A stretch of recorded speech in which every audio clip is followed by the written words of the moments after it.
Welcome to Newsworthy Stories with Jacqueline Jimenez. Most of the time when we start the show, I'm sharing a story that I've covered or an event that I've attended, or even I'm introducing you to business owners or organizations that are sharing their story. But really, those are the results of what the media does. But everything that I share with you on Newsworthy Stories, there is a strategy behind it. And so today I want to talk more about that strategy and how it relates to newsworthy stories. Media coverage for television and social media. When people think of television news coverage, they think only of television. But today, with the power that we have through social media, news coverage for social media, I'm finding, is just as impactful. Uh, I always recommend both, right? If you know me, I'm trying to get, if there's a story there, I'm going to try and get you news coverage as well on television. But I'm also going to try and tell a story on social media because on social media, we're not bound by commercials. Television news is bound by commercials because that's what pays the bills. I always tell people that newsrooms often operate more like nonprofits because nonprofits, are run by sponsors, donors, and news is run by commercials. There's no product other than the story, and the stories don't sell, if you will. You can't sell that story to somebody and say, okay, you can buy this story, right? The only thing that they do is really spend money at the end of the day. And so what they do is rely on these commercials so they can tell their story.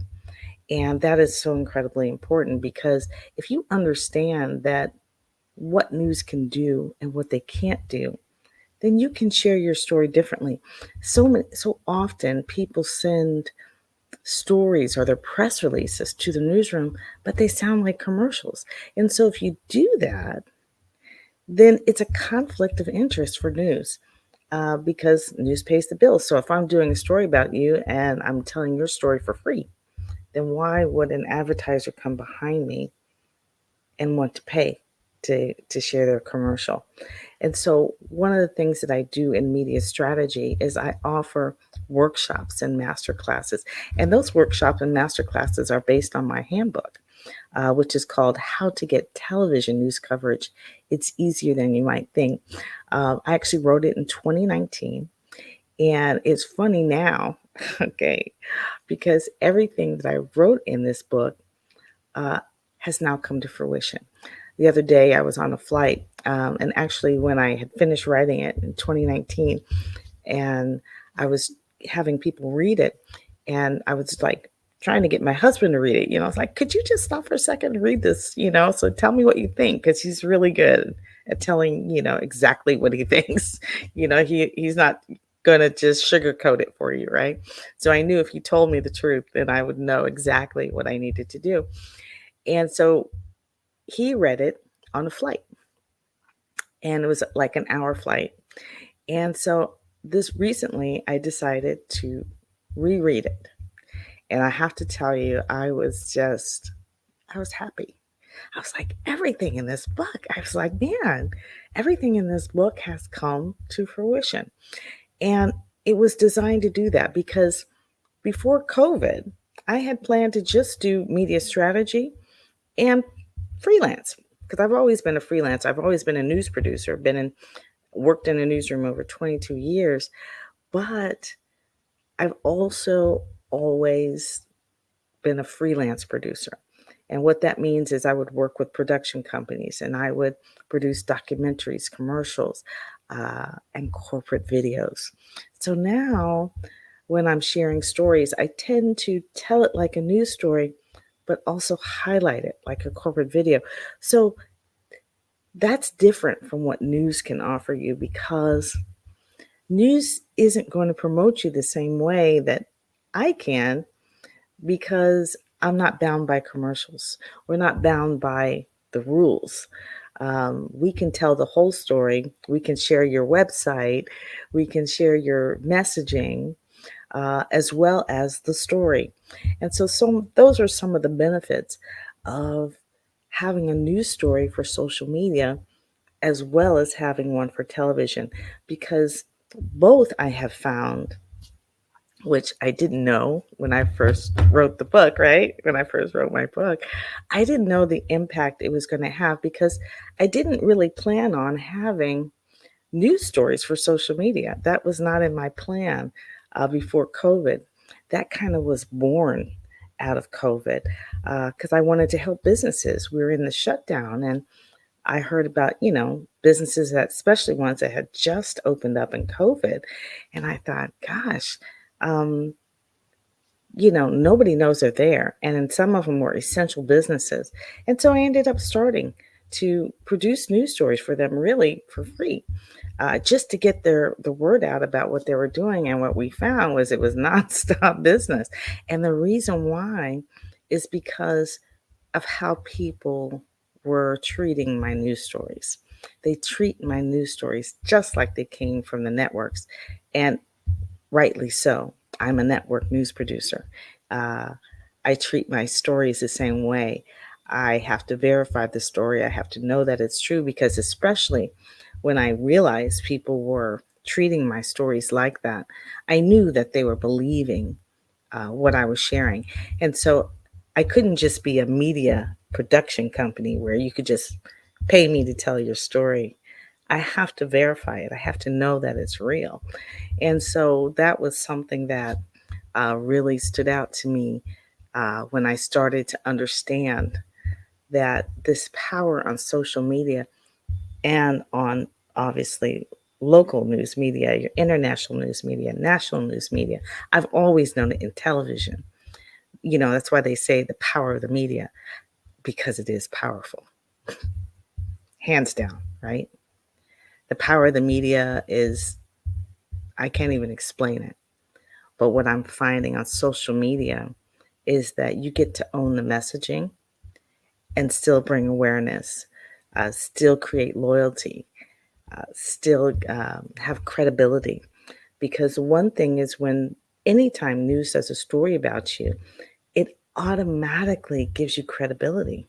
um, People still believe. If the news media covers you, they expect news to verify that information.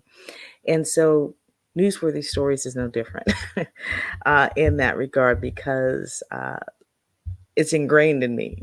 I can't just go tell a story about something, which is also why certain stories, I probably won't cover. If I can't verify it or it's something that's medical and I don't know for sure that it is working, or if you don't have testimonials behind it and people to tell me that what they've done is working, I can't do that story. And news isn't either. News is not going to cover a story that they cannot verify, which is what I share with people. The reason why you see so many stories about murders, crime, accidents, weather, politics, those stories are easy to verify. The police department is verifying most of those, right? But whether we can see politics, they're in your face. And so those are some of the things that the importance behind what Newsworthy Stories does. I don't just produce stories, I don't just have a show, but it's the media strategy. I cannot stress the workshops and master classes that I hold.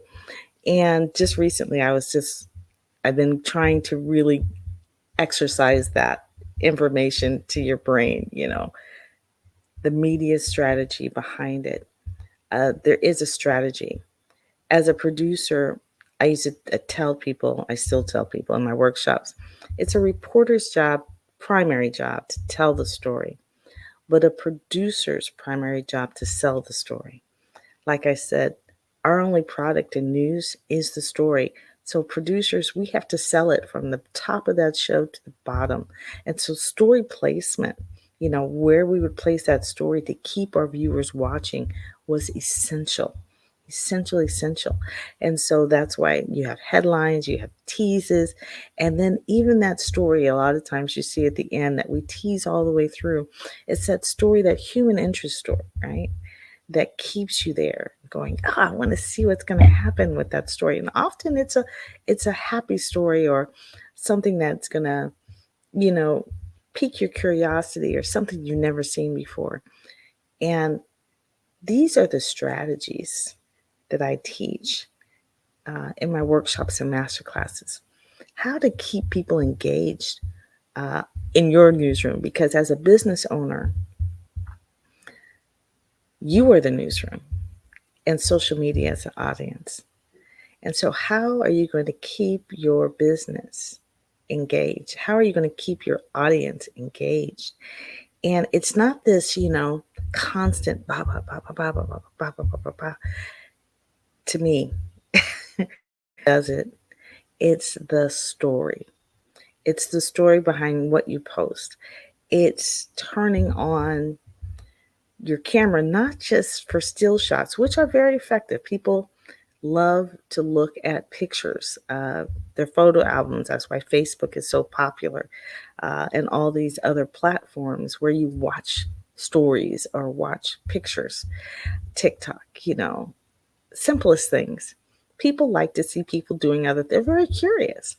They only have their own lives. They want to see what everyone else is doing. It's not complicated. And what you're doing every day is actually very interesting to someone else. And so, one of the things I like to do in my workshops is share those things. Um, I wanted to share some of the workshops, and let me tell you what I have. So, if you go to Eventbrite, you are going to see that I have two types. I have a workshop, which is an introductory workshop. And it really breaks down a little something of what I'm kind of sharing with you now, but more detail, right? And also because we're one on one, we can talk about your industry specifically. So I'm going to give you ideas on where to begin. You might think, there's no story about me. Well, what is the purpose behind your business? That's the number one selling story right now, because people are buying into your purpose and the person before they buy into that product. And so being able to share that story and your product and your service and your purpose and the awareness, that's how that's where that media strategy comes in. How do I share this and keep people engaged? How can I do this? And I have to tell you, I always tell people, all right, this thing right here, your telephone, your cell phone, is your key.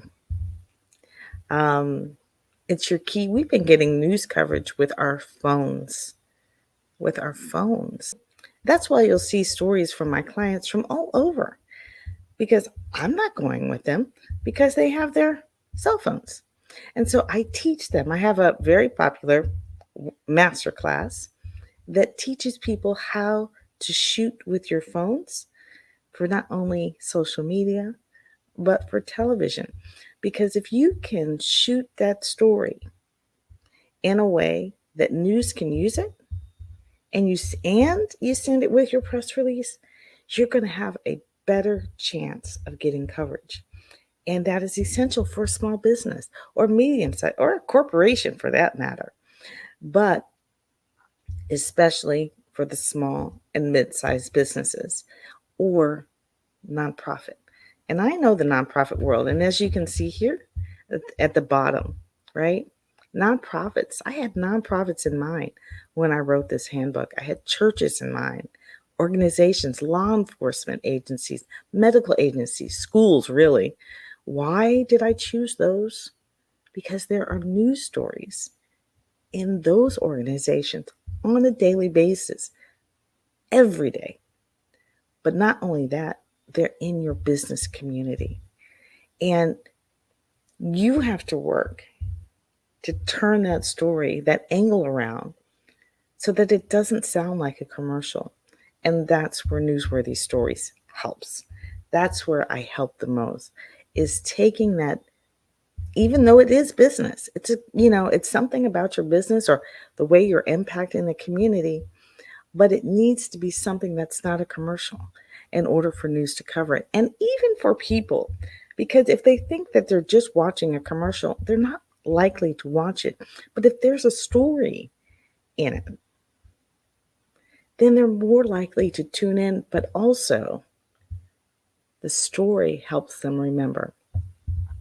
And so through my introductory workshop, I help people understand what they should cover, what's important in their business, and to how to start looking at what they should shoot when they go to an event, even the simplest things, how to become an expert in a news story.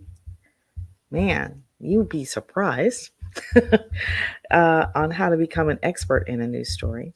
And so you don't even have to own a business. You could just be an expert in what you do. You could be an executive in your company. And how profitable would that be for your company if news is looking to you to share your expertise? Uh, I can go on and on about the need, but there's a couple things in particular. When I say that you can use your phones to create a story, you'd be surprised how many stories I've created just using my phone and my iPad. And I'm going to share, and I did one the other day as I was actually at the event, attending the event, and I was actually going there to volunteer, but I can't help it. If I see a story happening, I'm going to shoot it. And that's what happened when I went to the Forbes BLK Summit. The last day of the summit was a day of service. And because, one, I love to serve, right? But when I got there and I saw what was happening, that now all of these professionals from across the country had come together and now they were going to serve and help. This is one of the number one ways to impact the community as a business, become a business leader, create loyalty, and gain television news coverage is by helping, is by collaboration, is coming together with other business owners to help someone else in the community. And that's why this story about Operation Hope was like, it wasn't just a story about what they were doing, which was incredible. As you can hear from the sound bites, it really helped this organization. But how will people who see the people in the story view those people? They will see them differently. Like, they could have went home. A lot of people went home after the first part of that summit was over. The speakers were done speaking. This wasn't mandatory. It was a volunteer. So now you start to look at the people involved differently because they're volunteering. They're taking time from business to help out a nonprofit, which, by the way, all nonprofits are holding this country together and really the world.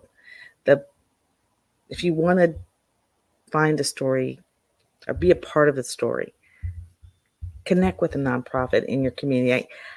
I think I even mentioned it in my handbook.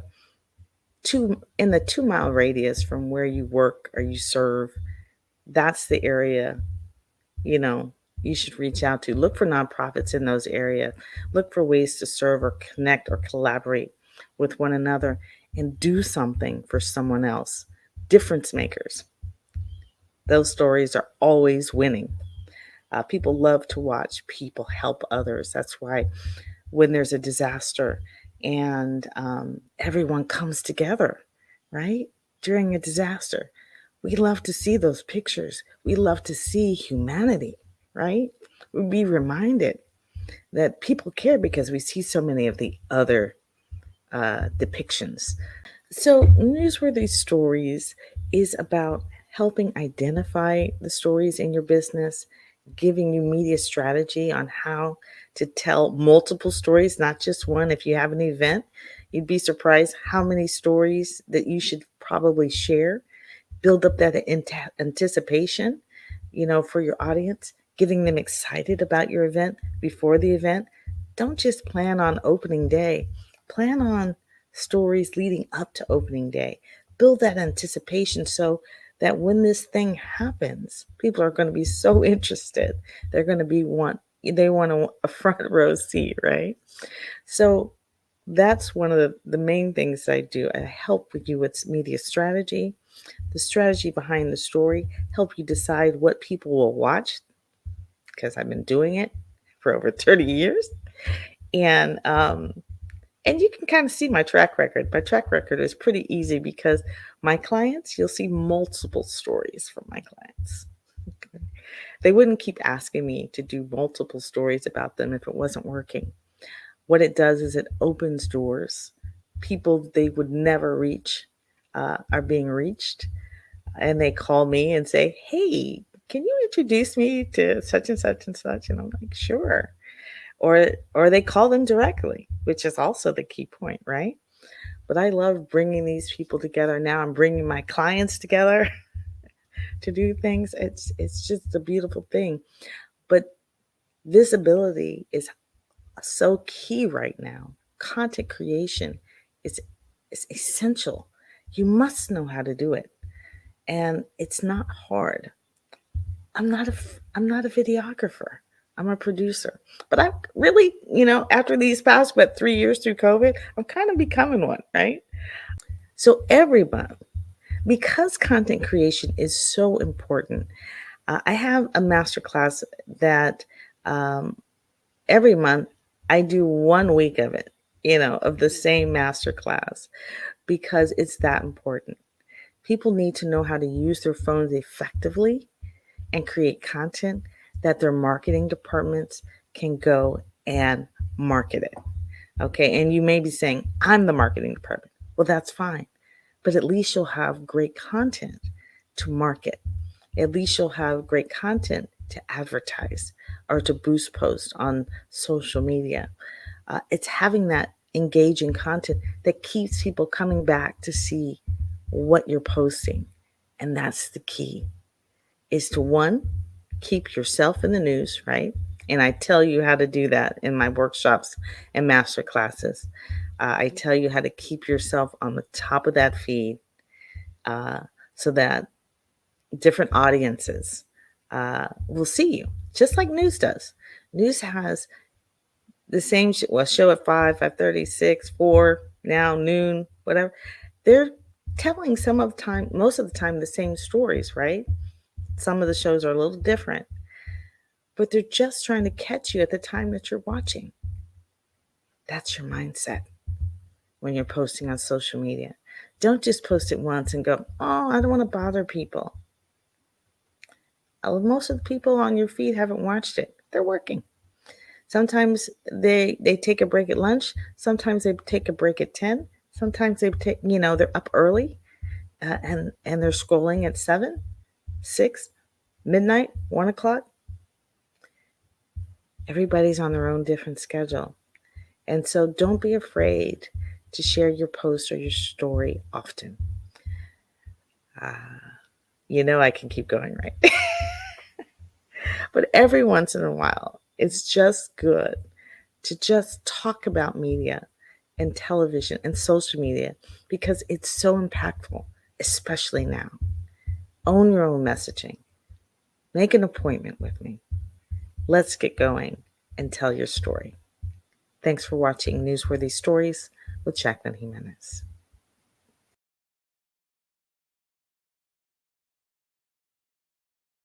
There's an African proverb that resonates with the spirit of what we're going to do.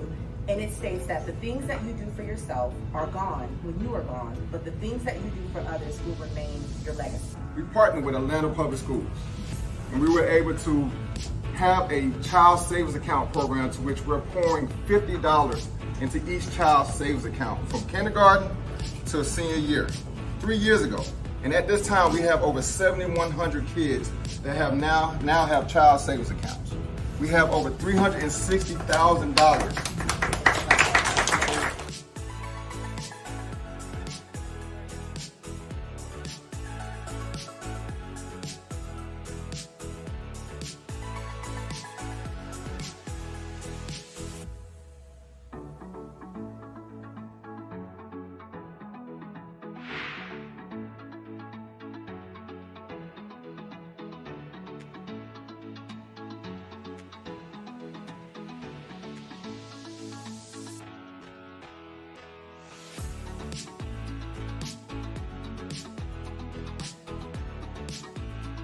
So Operation Hope is hosting Forbes ELK today for their day of service.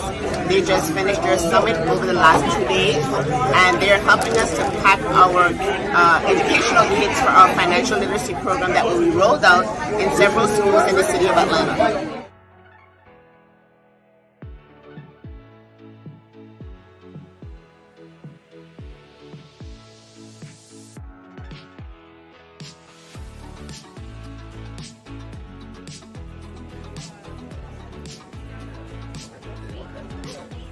Children are your biggest investment because you're spending time and energy into an individual to become a young, productive citizen in today's society. And that's what we do here at Operation Hope. We educate, but we definitely invest in our children. We teach you about the importance of saving money. We teach you about the importance of learning about how we can establish good credit and lowering that debt. So that's what our coaches are here to be a part of your journey as a family member and at the dinner table.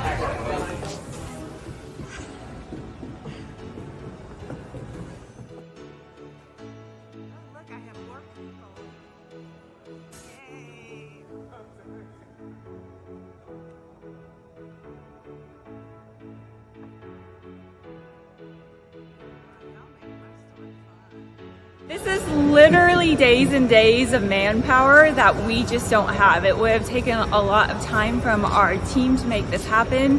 That's 28 bins. There's roughly 50 items that go in each bin. And then we have to label, we have to categorize, we have to sort. And this is just a huge time saver, so we are able to continue programming at the Boys and Girls Club right now, where we are doing the same program we will be doing at APS this fall.